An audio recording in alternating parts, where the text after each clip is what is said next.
انسان کس قدر کوشش کرتا ہے، اپنی اسمارٹنس دکھاتا ہے، لوگوں کو بتاتا ہے کہ میں یہ کر سکتا ہوں، میں یہ کر سکتا ہوں، اور زندگی 20-25 سال پڑھائیوں میں لگا دیتا ہے، پی ایچ ڈی کرتا ہے، لیکن موت پہ اس کو یقین نہیں ہوتا، جبکہ بلینس آف لوگ مر چکے ہیں اور 250,000 لوگ تو روزانہ ہی مرتے ہیں، کم اور زیادہ۔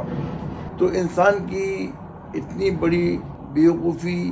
اور جہالت کی انتہا ہے یہ کہ وہ اس بات کو کیوں نہیں سمجھ پا رہا ہے۔ اللہ تعالیٰ نے جو کرم کیا انسان پر، وہ خاص طور سے مسلمان، کہ ان کو یہ سب کچھ اوپن کر کے بتا دیا۔ اگر کوئی بھی ایگزام ہے اور اس کا مطلب آپ سمجھ لیجیے کہ اگر پیپر کا معلوم ہو جائے اور وہ ایگزام آپ دے رہے ہیں جس میں آپ کا فیوچر ڈیسائیڈ ہونے والا کہ آپ انلمیٹڈ دولت آپ کے پاس ہوگی، جو دل چاہے گا وہ آپ کو مل جائے گا، یا پھر آپ بالکل برباد ہو جائیں گے، سب کچھ چھین لیا جائے گا آپ سے، آپ کو کچھ بھی پراپر کوئی چیز نہیں ملے گی، نہ کھانا، نہ پانی، نہ کچھ بھی نہیں۔ تو آپ یہ سوچیے کہ اگر یہ یقین آدمی کے پاس ہو، اور یہ یقین جب بھی پیدا ہوتا ہے جب آدمی تھوڑا سا قرآن شریف روزانہ معنوں سے پڑھ لے، لیکن اگر وہ قرآن شریف کو نہیں پڑھتا ہے معنوں سے تو وہ یقین نہیں آ سکتا اس کو۔ یہ تو اس لیے بہت ضروری ہے قرآن کا سمجھنا اور پڑھنا، کیونکہ جو ہمارا فائنل ہونا ہے، کل نفس ذائقۃ الموت، تو اس پہ ہمارا یقین کیوں نہیں ہے؟ وہ یقین جو ہے بٹھانا مسلمان کے لیے فرض العین ہے۔ اتنی بڑی سچائی سے منہ موڑ رہا ہے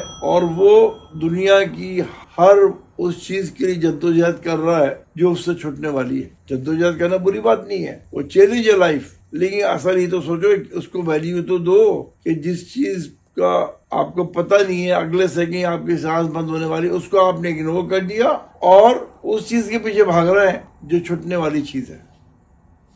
الحق البتار سنحرر أرض الأحرار ونعيد الطهر إلى القدس من بعد الذل وذا العار، من بعد الذل وذا العار سنخوض معا